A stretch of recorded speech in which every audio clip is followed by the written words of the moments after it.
Welcome to the ADHDoer story, where we speak with successful people who have ADHD to learn more about their successes, how they got to where they are, and how ADHD has affected their life. Today we're speaking with Rosie Okumura, who is a voice actor and musician. She speaks about how ADHD affected her growing up and in school, and how taking medication has improved her life more recently. Hi Rosie, welcome to the podcast. Hi, thank you for having me. Thanks for being here. So for anyone who doesn't already know who you are, could you tell us a little bit about yourself and what you do? Sure, my name's Rosie. Online, I go by IRLRosie, and my audience mostly follows me because I prank call scammers on live streams and waste their time and educate the public on how to not get scammed. That is super interesting. So do you call them or do you wait for them to call you? So I usually call them. What I do is called scam baiting. So it's prank calling scammers. And there's a handful of us on YouTube and TikTok, and some of them who just do it, secretively under the radar, not on social media. And we're all in a Discord together. There's a couple of Discords floating around with a handful of us. So we're just one big happy family, and we're all in it together. And we usually share all the numbers with each other in the Discord group chat, or sometimes I just check my DMs or spam folder even. My spam folder is full of spam emails from scammers, actually. They're just sending it off to everyone. They have no idea it's to me. Their biggest nightmares. Yeah. So, yeah. Unlucky for them. Mm-hmm. So that's good, because it's kind of like you're doing it for a good cause. You're like wasting their time so they can't actually target other people, and making them Exactly. frustrated enough they might quit the scamming job as well. Exactly. Yeah. So every minute they're on the phone with me is a minute that they're not on the phone with someone who doesn't know better. And then I got my start in it because my mom fell victim to a scam in 2019. And I got so mad that I was like, give me the number. I'm so mad. I'm going to call them. And I called them back and went on Facebook Live before there were a lot of other live streaming so that my mom could watch. And then my inbox just filled up with requests, and I've just been doing it ever since. And it's good because the scammers aren't really going anywhere. But if you take a preventative educational approach and tell people what not to do, that's, I feel like, the easiest way to prevent these scammers from getting away with it. Yeah, definitely. It's happened to a few people I know as well. There's Yeah. a lot of online scams now, but there are still telephone scams. There are still email calls. Like, they get you every way they can. Every way. Yeah. If technology exists, there's like a scam around it. If anything in the room exists, there's a scam around it. So it's pretty crazy, and technology is definitely, bittersweet with everything. And AI is making things crazier with scams too, but they also just developed an AI character, a granny character who wastes the time of scammers, which reminds me of the character that I do. And a lot of people, because I'm also a voice actor, so I use a lot of voices and different characters in my prank calls, and they just developed an AI granny that wastes the time of scammers, and everyone's sending it to me like, aren't they mad? They stole your idea. And I was like, no, because it's helping people, be victimized less, so whatever helps less victims, that's the name of the game. And the scammers, unfortunately, aren't going anywhere. So, still plenty of room for me to be an old lady too, which is a sentence I've never said before, but here we are. You do what you do. Yeah, So yeah. what characters do you have that you normally do the scammers So with?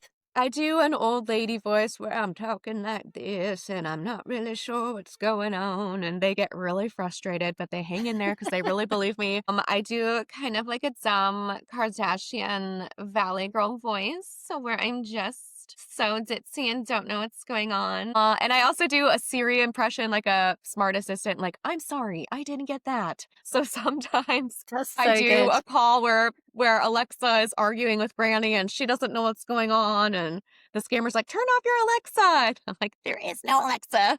So It's all me. it can get pretty chaotic, but it's just me in the rooms. But yeah, if anyone can do it, it's me.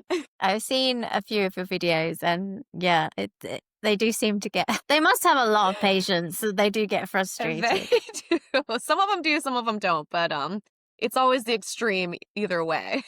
So it's always entertaining. Yeah. So how did you get into voice acting in the first place? I got into voice acting. It's something I've always wanted to do since I was a little kid. I remember being in the bathtub, like reading the shampoo bottles and pretending it was a commercial. I majored in creative advertising when I was still in school. I didn't finish, but that's okay. I'm glad I didn't because I had more time to be creative and myself. It's just something I've always loved about commercials and advertising. And I loved that you could use different voices. And I grew up watching The Simpsons, and I remember being so impressed by Nancy Cartwright doing like 9 voices, and half of them were boys. And I was like, wow, a lady in her 30s at the time is Bart Simpson. That's crazy. Yeah. That makes me feel like I could do anything. So she was a big inspiration for me since I was a kid. And Tara Strong's another great voice actor. She was like the original Mhm. Hello Kitty.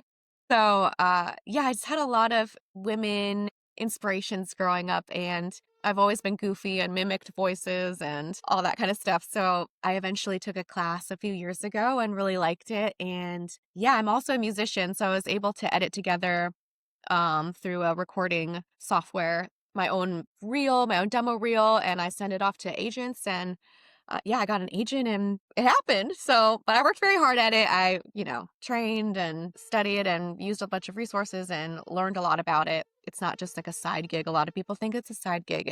It's not. And so is voice acting your main thing? And do you still do musician job as well, or is that stopped? Yeah, everything, it's kind of just it's perfect for ADHD because I'm like over here, then Uh-huh. I'm over here, then I'm over here, I'm over here, but then it all does tie together. So yeah, I am in a band called Moderns. We actually have an EP coming out in January, so that's very exciting. And my bandmate and I do a lot of placements and licensing sync stuff for music and television as well as our band. So Christopher and I do that. Then I do voiceover. I have an agency. I do a lot of dubbing for Netflix Japan, which is really cool. And yeah, then I do TikTok and YouTube with my prank calls. It's all really random, but it does weirdly tie together at the end of the day. So it's really Yeah, fun. it's all very creative stuff, isn't it? I love it. Yeah, it's a blast. So do you think your ADHD helps you with that sort of career? My ADHD definitely helps me with all of it. I think, especially mimicking and mirroring and all those kinds of things help with learning different voices and getting things stuck in my head all the time.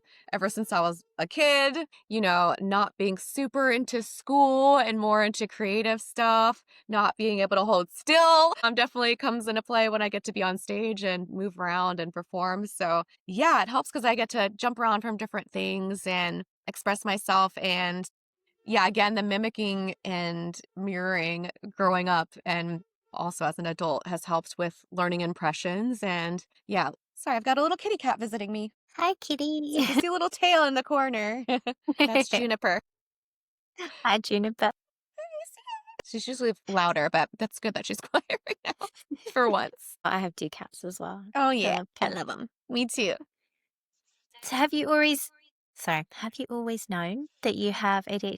I have not always known I had ADHD, but I always knew something was like kind of roadblocking me when it came to school and concentrating. I remember because it wasn't super common to be diagnosed, especially as a woman, as a little girl. I remember growing up thinking ADHD was just like hyper boys in my class. That's just like the first and kind of only impression I had for a while was it was like very extreme. And for me, it was more subtle and in the background where I wasn't acting hyper, but when it came to paying attention in class, I remember I would get in trouble for doodling and drawing, but I remember doing that helped me pay attention more. I'm like, okay, if I just like doodle, I can listen to the teacher. But if I'm sitting still looking at her, I'm going to start thinking about other stuff. But then I would get in trouble for drawing, and then I wasn't retaining what the teacher was saying. And so I remember being like, oh, just let me draw because I can pay attention better. And then the whole common thing of having to reread the page, go back, reading the page, not paying attention, have to reread it, and having to take so long through certain chapters of certain subjects. And then being super hyper focused in one subject where I'm like, oh, I don't have a problem. Like, I'm just zipping through this because I cared and I was like hyper fixated on whatever I was actually interested in. But all the other stuff, it was grueling for me. And I remember I didn't really explain it to anyone or share it with anyone because you feel, and you shouldn't, because it's just, don't mess with that kitty cat. No, she's trying to like nudge her face on where the camera is. That's not gonna work. Sorry, cat distractions. So yeah, I remember not saying much just because I felt embarrassed. Like it made me feel stupid, which it's not stupid. It's just, I don't mean to say that as an insult. I just felt embarrassed to tell anyone like, oh my gosh, I have to reread the same page. Like, stop, Juniper. She keeps twisting it. I kept having to reread the page, 5 times, and telling that to someone made me feel dumb. So I just didn't really tell a lot of people. Yeah. Yeah. I remember being little and just kind of hiding it just because I didn't know what it was. So. Yeah, I totally resonate with the drawing and doodling. Most of my textbooks, my homework, everything had doodles on it because A, I was bored, and B, it helped me to listen as well. So yeah, totally the same with that. And you really do need to have an interest to actually pay attention. So I felt like everything was done last minute because that would give me the focus I needed. Because if I tried to do it slowly, I just didn't care. I didn't really care about any subjects apart from the creative ones. And they didn't Yeah. really have a lot of homework. Art, maybe you could just draw at home. And I was like, cool, because I'm just doing this anyway. Loved art homework. Yeah. And I actually didn't study art at a higher level because I was told I was too lazy, right? So again, that links in with the ADHD. I'm too lazy to do it. But it just proves that I wasn't. I totally took this on board and said, yeah, okay, I'm too lazy. I understand that. I can't do that. But Because you I do. went You with feel my like you are. friend. Yeah. But I went with my friend to do the homework for art, even though I wasn't taking that. Yeah. And it also falls under the whole ADHD thing of helping other people with tasks is so much easier than your own. So I would edit other people's papers because it was fun for me because I could focus on something and it was for someone else. It's so strange. And yeah, same for me in the creative classes. Like I loved art, I loved drama, I loved creative writing, but like math and science. And I remember my parents telling me growing up, like, maybe you're just not like a school person. It was true. And my sister, she has a PhD in biology and she worked at MIT. She teaches at Wellesley College. She's very school. And I was the opposite. And so having something to compare myself to also, I was like, oh yeah, I really am not. So then I felt like, oh, well, I guess I shouldn't even try much harder because it must be true if my parents are seeing it. I don't think they meant it in a bad way. I think they just meant that I'm more of a creative, artistic person. They should have worded it that way, but I figured it out anyways. It's okay.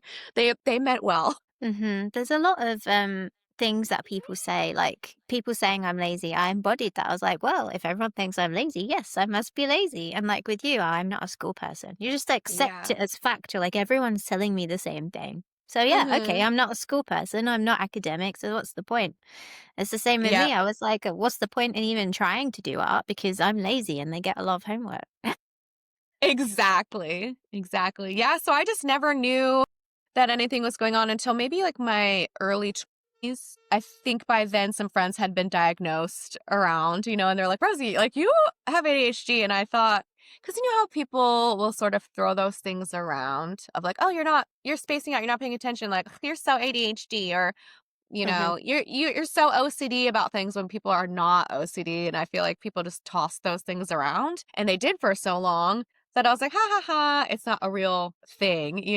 And then I started realizing as I progressed in life and as it became a little bit more, I don't want to say normalized, but more, I guess, common, and more people were being diagnosed, and it was less stigmatized, I guess. And then, TikTok's like, you're probably ADHD if you're whatever. And I hate to use like TikTok as like diagnosing people, but it is true where it's like, I didn't know about limerence until TikTok. And I was like, whoa, that's definitely something that I've Yeah, experienced. I was like, same. that explains a lot. It does. I like did a whole rewind, like in the movies where it does like the record scratch and it shows the whole flashback. I was like, oh my gosh, yeah, I experienced that too. So yeah. And a lot of people, they would comment on how fast I talk. And I didn't know that that's also a symptom or a sign or a characteristic of ADHD is talking really fast. And I was like, oh, I do that. But I never knew because I've listened to myself speak my whole life. I didn't feel like it was fast. And I'm not comparing it to other people, but they hear me and they're like, oh, you're talking a mile a minute. It's like, well, we got to hurry up. We got to get through it.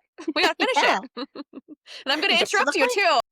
because they're talking too slow. Yes. Like, I just need to finish it. Yeah. Yeah, I've done that a lot. Crazy. Especially, I try to speak a bit slower, especially for people who do not have English as their first language. And in my last job, had a lot of people because it was a worldwide company and Mm, people in my team were from France and Germany. So I spoke a bit slower, but whenever they couldn't think of a word, I would finish the sentence for them. And I always knew exactly what they were going to say. I wasn't I being do that too. rude, but I was trying to be helpful, but also speed it Mhm. along a little bit. Yeah, it's hard to find the balance between like you sort of can't help it sometimes, or you lose track of paying attention and being conscious of it and trying to stay polite, but then also wanting to be helpful and then not wanting to come across as like I'm interrupting because I don't care. I'm just trying to relate to you actually. And I need to remember that and say it now or I'm going to forget. It's just so many things you have to, there's like 8 tracks running and I have to like pay attention to them all and make sure they're all going at the pace for someone else to be able to receive me correctly.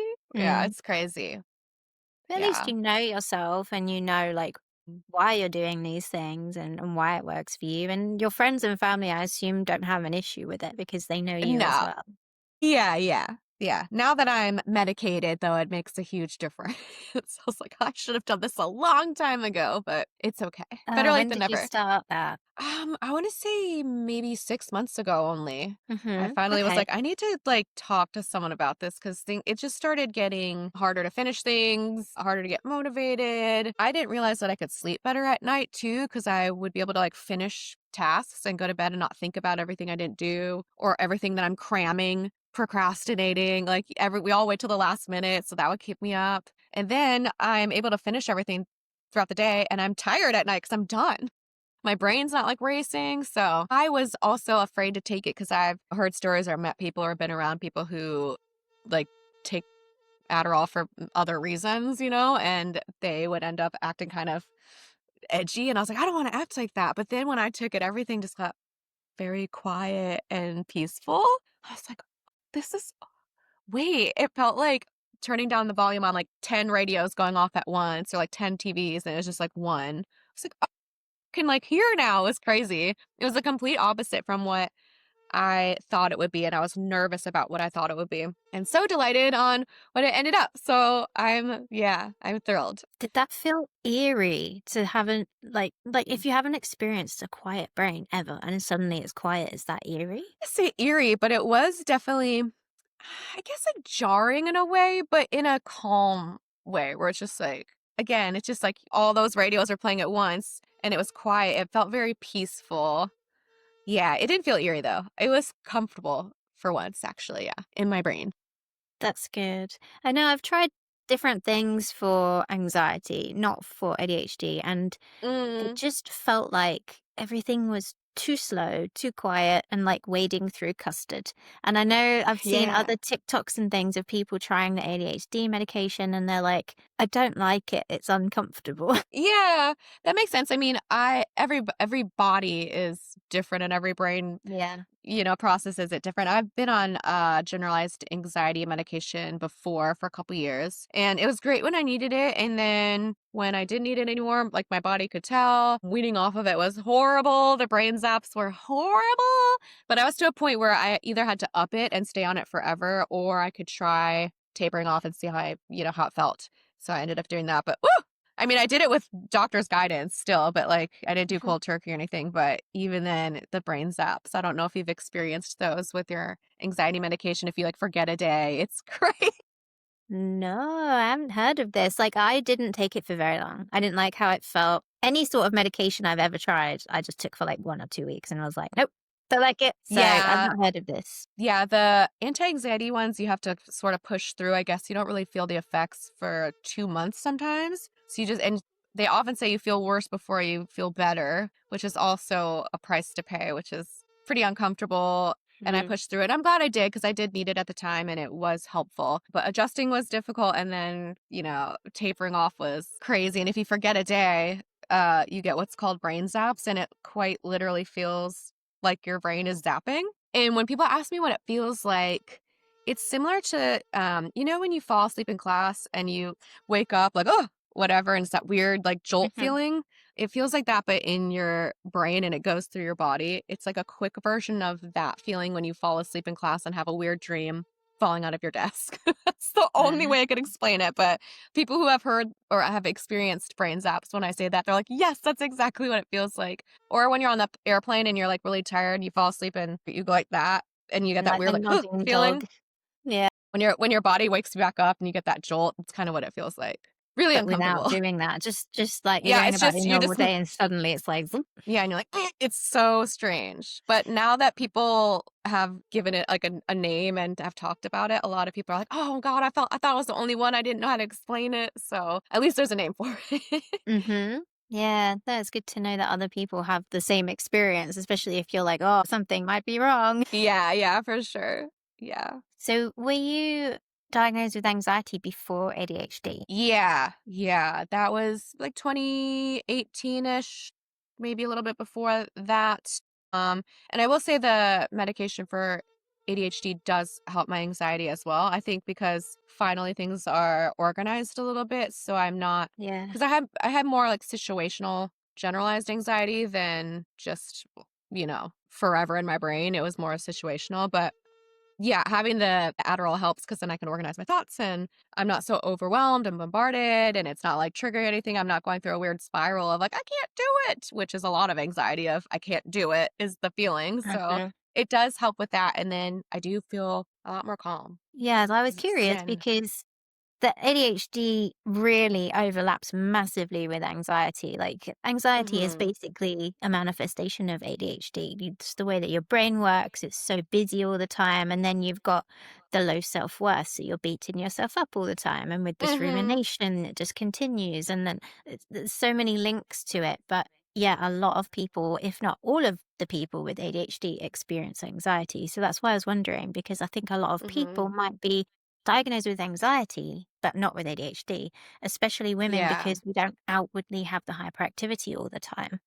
it's true. Yeah. Yeah.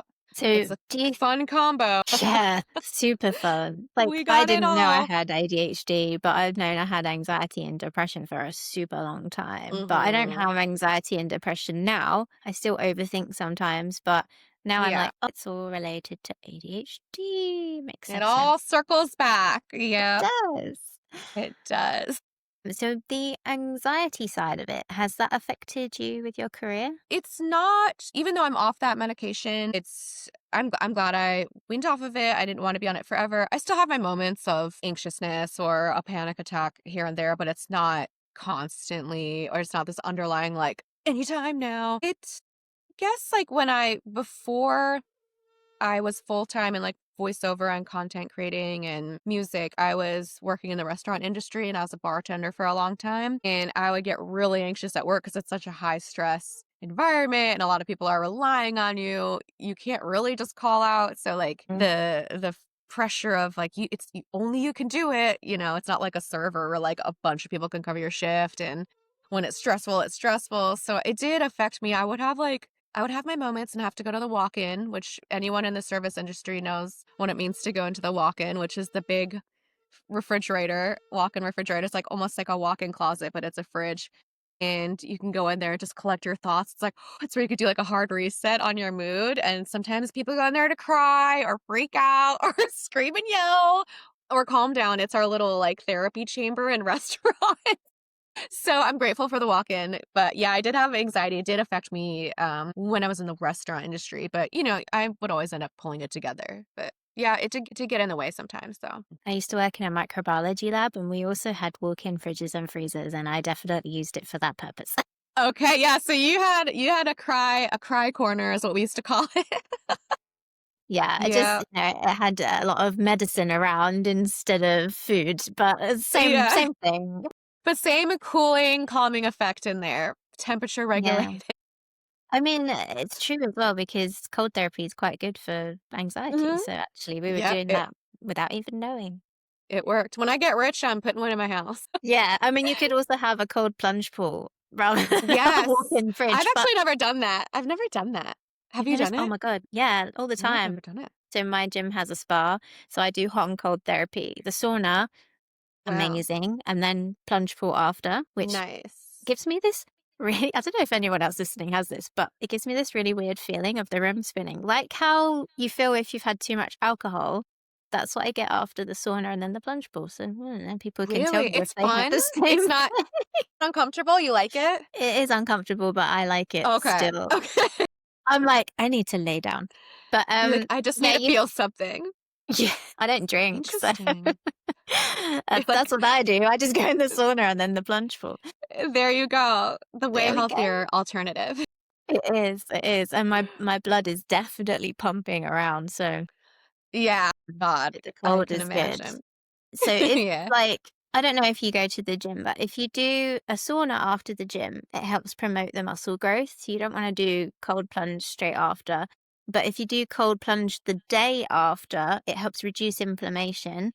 Okay. Plus, you get the benefits for the anxiety, you get the benefits for your cortisol levels. And yeah, so it's good to do the next day. But in the mornings is the best time to do the cold plunge. Okay. Yeah, we have a sauna in the gym here and then a pool that's cold right now.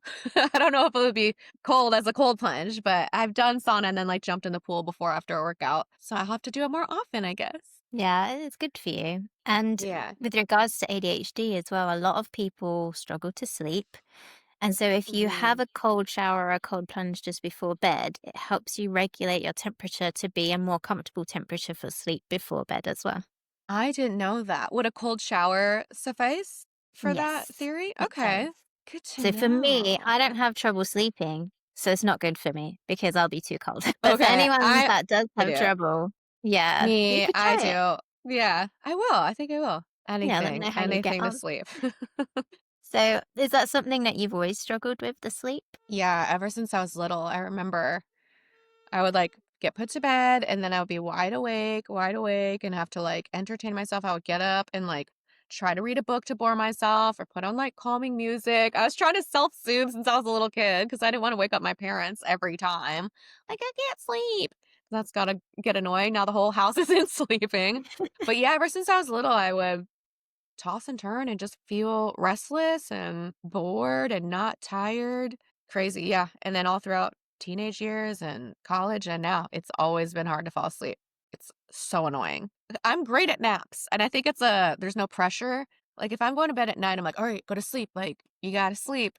But then when it's a nap, it's like a treat. So I'm like, ooh, I get to sleep. So in the middle of the day, I could just knock out. It's so weird. I wish I could just be good at it at night. I'm not. That's really interesting. Yeah, like it's pressure to have to go to bed because you have to get up the next day. Yep.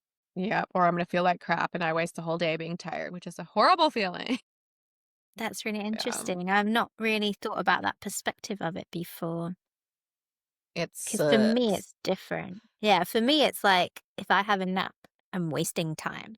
And then I can't nap. Okay, So it's I different for see. me. Yeah, I'm I okay with love a sleep. I'm little not good nap. with naps. I love a little That's nappy. good. It's Do my you nap favorite. quite a lot?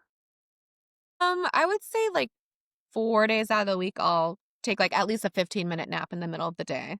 But it's usually because I slept so bad the night before. It took so long to fall asleep and I had to get up and do XYZ. So then I'm like, oh, no, I need to take a nap.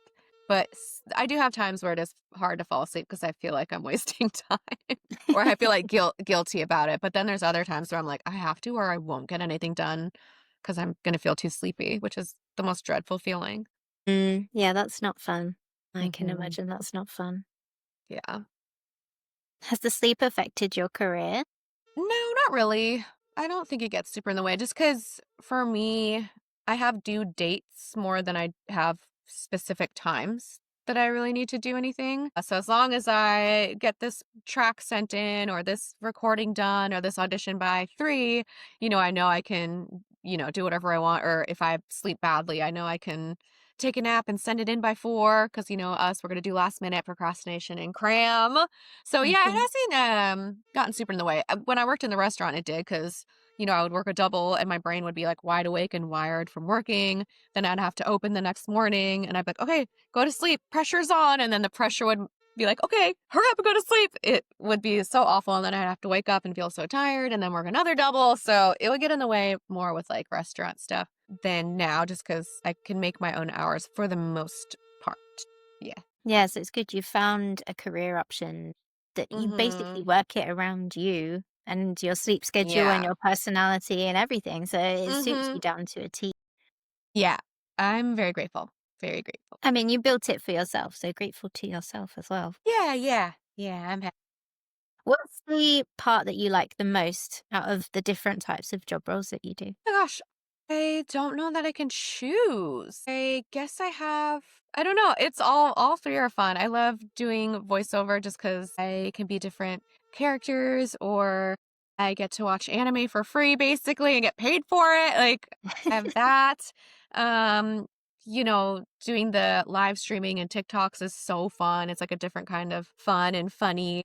And then with music, it's just that's a whole different way I can express myself and feel accomplished and have fun. And being on stage is really fun when we get to play shows. So, yeah, I don't know if I could choose a favorite one. I love them all. And they're all equally rewarding and fun to do. So, all three And I tied for guess it's first. nice, like being able to swap between the different things as well, because you're not going to get like bored. Yeah, that's the best part. That's the best part. What Perfect for animes ADHD. have you dubbed? Because I don't know if I know them. I am not allowed to say them yet because they're not Ah, out. So I've done 2, but when they are out, I will promote it and tell people. But for now, I just am not allowed to say. They're very serious about video game stuff and anime. Everyone's very serious about not sharing. So, they are. But I love but I will when anime I and I can. love gaming, so I will watch it. You tell me All what right. ones, and I'll be like, I'll I'm let in you that know. I'll bit. let you know when I can. That's really cool though.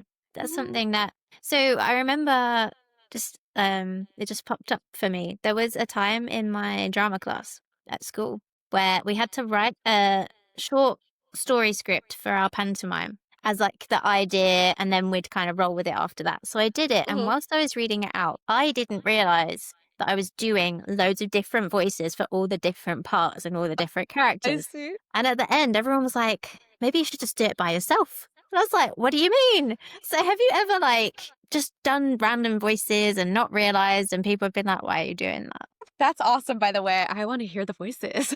I I don't want you to read it. remember. It's so long ago. I would have loved to hear that. For me, I didn't realize that I was good at impressions until other people would tell me. They're like, oh my gosh, you sound just like so and so. Like, do it again. Because I quote movies a lot, or, I retain all the weird one liners from different movies. And the reason I found out that I could do Siri was someone else told me. Because I remember saying to my phone, like, hey, Siri, remind me at 12 p.m. about my doctor's meeting or something. And when I did it, I was like, hey, Siri, remind me at 12 p.m. And my friend was like, why are you talking to it like in her voice? And I was like, am I? They're like, yeah, you always do that. I hear you. You're like, blah, blah. You like try to like you sound like her. They're like, do it again. I was like, oh, I don't know. And I guess I guess I did it because I wanted Siri to like listen to me better or something. I don't know why. But I think it's just because you hear it all the time. And I didn't realize that I was like mimicking it. So I learned that I could do that because someone else told me, not because I was actually trying. And then I just did it a bunch and got better at it, and it's hilarious. Like speaking to a robot in its own language. Mhm.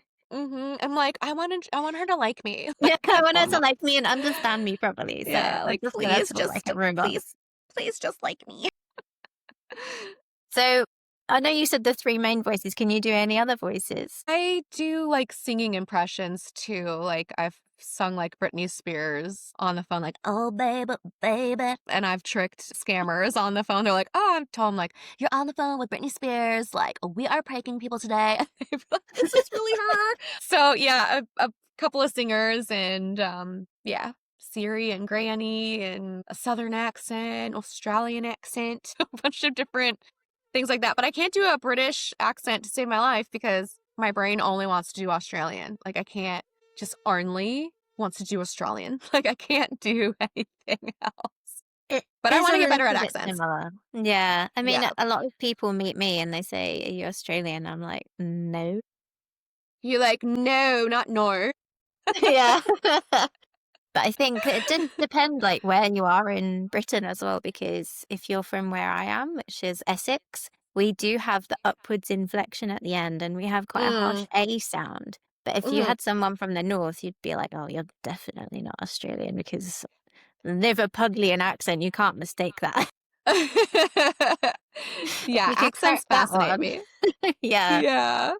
I can't even understand people from Liverpool and the Midlands and Scotland. I'm like, I have no idea what you're Oh yeah, saying. Scottish is so hard. I won't even attempt that. Yeah, I've One day. worked with like people that do the Disney princesses and stuff for parties, and one of them does Mm, Merida so well. Her oh Scottish accent for wow. Merida is on point, and I don't know how she does it. That's It's so brilliant. cool. That's gotta be a really fun job too. It is, yeah. Like, I wish I That's was a so cool. princess. I'm not a princess. I I just work with know. them. So So, cool. so sad. But yeah. It's still always a cute job and the kids really love it. So again, they have Yeah. to do like they mimic the princesses Mhm. and they have to put on the American accents and the Scottish accents and they're all Mhm. actresses. And I will say that a lot of them are also neurodivergent and have Okay. ADHD traits, have autism traits, and we kind of all just congregate together into the creative arts, to be Yes. honest. I just went a weird way down human biology degree route for some I reason. love it. I was like, well, my parents told me I need to get a real job, and that's the only one they say is suitable for me, and I'm too lazy to do art. So that was Well, my it's problem. fascinating though. That's really cool as long as you're enjoying it. Yeah, yeah. So now that you're taking medication, what is the main thing that has been improved for you? I know you mentioned that it's easier to complete tasks, right? Yeah, the main thing that's improved for me is finishing stuff and actually having the drive to get started. Because I know for me, I would get, activity paralysis, decision paralysis, even with food and eating. I'd be like, oh, do I want like this or this? And like, do I want to get like delivery or do I want to cook? If I cook, I have to like do the dishes. If I do delivery, I'm too hungry. I waited too long. I'm gonna have to wait longer. And then like, now what kind of food do I want? And I just like, now I can just be like, okay, I'm gonna clean these dishes right now and make my breakfast rather than ping pong back and forth and then just have a stomach ache from being so hungry and start getting the shakes or even, getting the laundry out. I'm like, okay, I'm gonna actually fold it and put it away today. It's not gonna be in a heap in the corner for a week, and I'm just, like, picking my outfits out of the IKEA bag. We've all done it where I'm, like, just rifling around, and so now if I see things that need to get done, I just do them, which to a person who's not neurodivergent, they're like, "Yeah, just do the things." You're like, "I can't because 'cause I'm thinking it's reminding me of 18,000 different things." So it's great, and I will Tasmanian devil clean this place, and it feels so good, so yeah, it's, like, life-changing. It's life-changing. And I don't When you feel different, I just am doing stuff. I'm not feeling, like, wired or whatever, I just finish it. It's crazy. I mean, yeah, that's like hard for me to comprehend. But It's like, do you magic. do one thing at a time? Like, if you're cleaning the entire house, you do like one thing in one room and finish that? Or do you still like kind of jump between things? I still do the ADHD jumping around, but it's not as scattered and I will finish. Like if I'm doing the dishes and I'm like, oh, I need to like, I start that I'm like, oh, I need to put these dishes away. I'm not gonna start putting the dishes away and notice that like the pepper grinder needs to be refilled. Like I'll just remember to do that later. Like I'm not gonna stop and do that. I will finish doing that and then I'll be like, oh yeah, don't forget the thing. Like I'm less forgetful. I'm less scattered. Still ping pong a little bit, but yeah, and I guess to answer your question is getting started, which was a really difficult thing for me because I'd be like, I don't want to, then I don't want my brain to go there, and like, then I have to like think about all these other things. Now I can just do it, and then yeah, the decision I could just make the decision, which is sounds so simple, but you're like, no, sometimes I lay in bed hungry and I don't know what to do about it. Like, Because you can't yeah. decide what to eat. Yeah, or how to eat it or, like, how to get the food to, like, appear, like, it's so crazy. Some people can just get up and be like, "Oh, I'm just gonna make this," and then they wash the dish to make it, and I'm like, "I don't know." It sounds so Yeah. simple, but Yeah, it feels good. It feels good. Have you ever heard of the spoon metaphor for like the amount of energy that you wake up with? No, what is it? Spoon metaphor. So there's this metaphor that you wake up with a certain number of spoons for the day, and every day it changes depending on like how you've slept, what you did the day before, etc., your mood, Mm, emotional state, etc. So if you wake up and you have a lot of spoons, then you can do a lot in the day.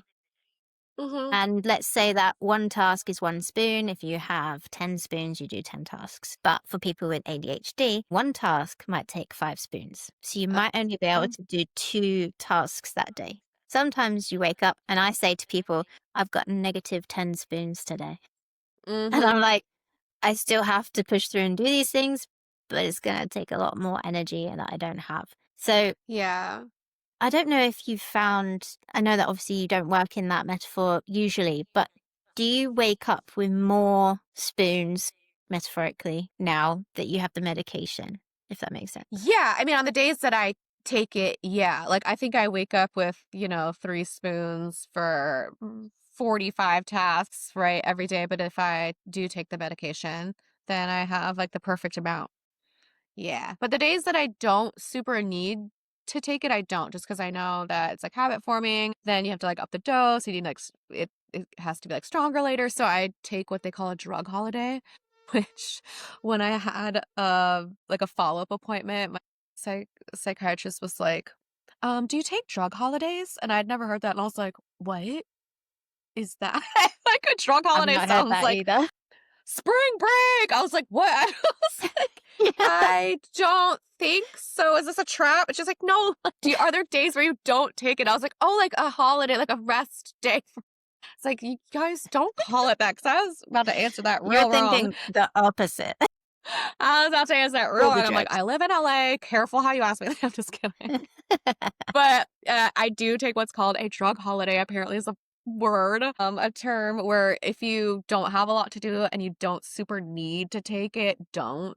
So I'm just taking on days where I know where I need a lot of spoons, right? So on the weekends when I'm just, like, going to brunch with my friends, and after that, we're going to a movie and I have to go to, like, the post office, I'm not gonna take my medicine. But if I know, I have to wake up at 7 and I have to go do this job, then I have to do our podcast. And after that, I have like 4 auditions, and then I have to, get all this paperwork done and then submit this for my music thing that we're going to release. I'm going to take it today. So I'm like, okay, I can do that and have the energy and have the focus to complete them with a lot less stress than normal, than That's without. good to know that you can just like take it when you need it because with some medication, obviously, you have to just increase like the amount in your body, in your system over time, and then it starts to work. So with Adderall, does it just work like on the day that you take it? Done. Yeah. That's it.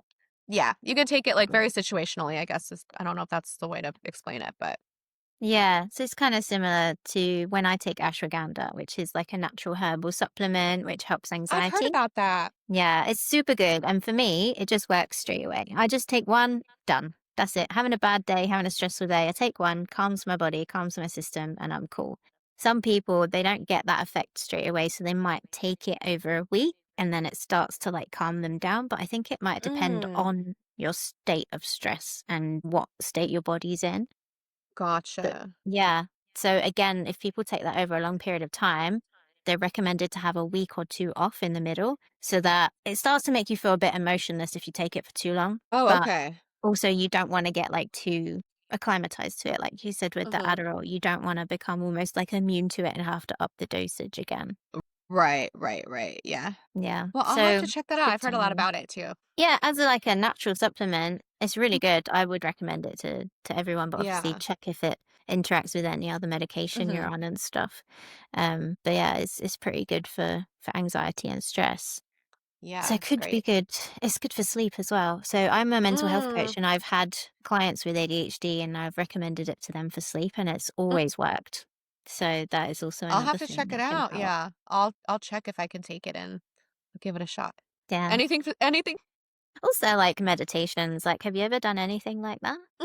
Yeah, I do. I had Headspace for a while, and those help. They have like sleep stories and then ways to like little exercises to shut your brain off at night. So I do those once in a while as well. Yeah, I like the Mhm. sleepscapes. There's Mhm. one called the Rainy Day Antique Store. Yes, I love So it with the man, and, nice. like, I love Yeah. that one. That's He's my good. I like, favorite. there's Rainy Day Antiques, and there's, like, a rainy day soap shop where this lady has a soap shop, and then there's Snowville, which I love. I haven't heard Snowville's those great. ones. Snowville's the cutest. I love it. Great for Christmas time. There's also a Yep. hammam spa. That's a good one. The lady's voice. Ooh. That's a nice one. It's just Ooh, very I like, love that. I'm gonna have a nice spa. I'll have to check that one out too. Yeah.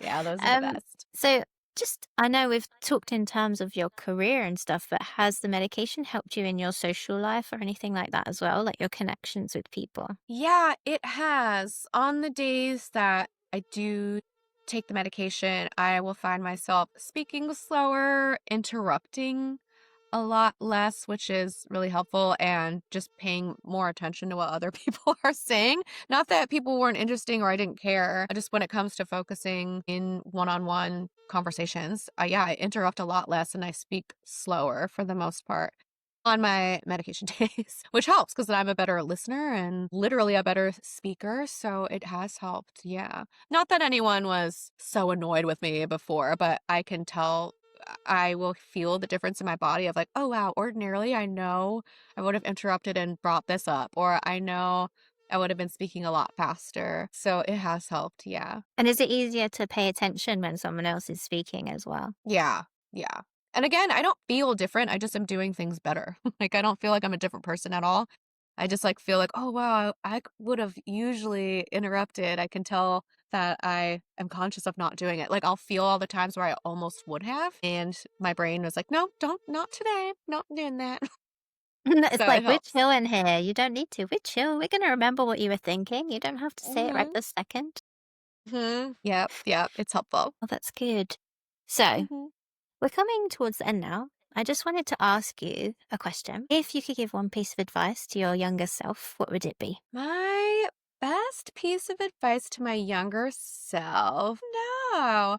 I guess like don't worry what other people think about you, as long as you're treating people nice and being a good person. Cause I think, growing up with ADHD, people would either be annoyed or I wasn't doing well in school and it felt bad having people maybe see me in that way. But it all worked out. And just because I have ADHD doesn't mean it was bad. It was almost like a superpower where, it helped me hyper focus on mimicking voices. And here I am being kind of a weirdo for a living. So I would just tell myself it's okay to be weird.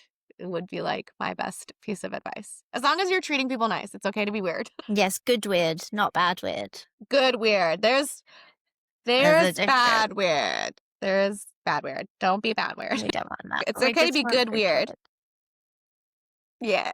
That's good though. And obviously, comparison is the thief of joy. And like you said, like Mhm. if you were compared to your siblings and you were like not the school person and they were the school person, it does kind of put you into a box. But we're not in a box. We use our Correct. superpowers, we use our strengths, and we go down the path that suits us the best, which is Yeah. exactly what you've done and why you're successful in it. You basically took echolalia and made it into a career. Yeah, I did. I sure Which is did. super good. Yeah, you've done amazingly well, and thank you very much for sharing your story with us Thank you. today as well. It's been really good to speak with you. Thank you so much for having me. And Juniper said goodbye as well. Juniper, I think I heard her, yeah. Are you saying bye? She said later. So cute. Oh, I love that. Well, thank you so much, and Thank you for having we'll me. speak again soon when I know what your anime is. All right, I'll let you know. Sounds good.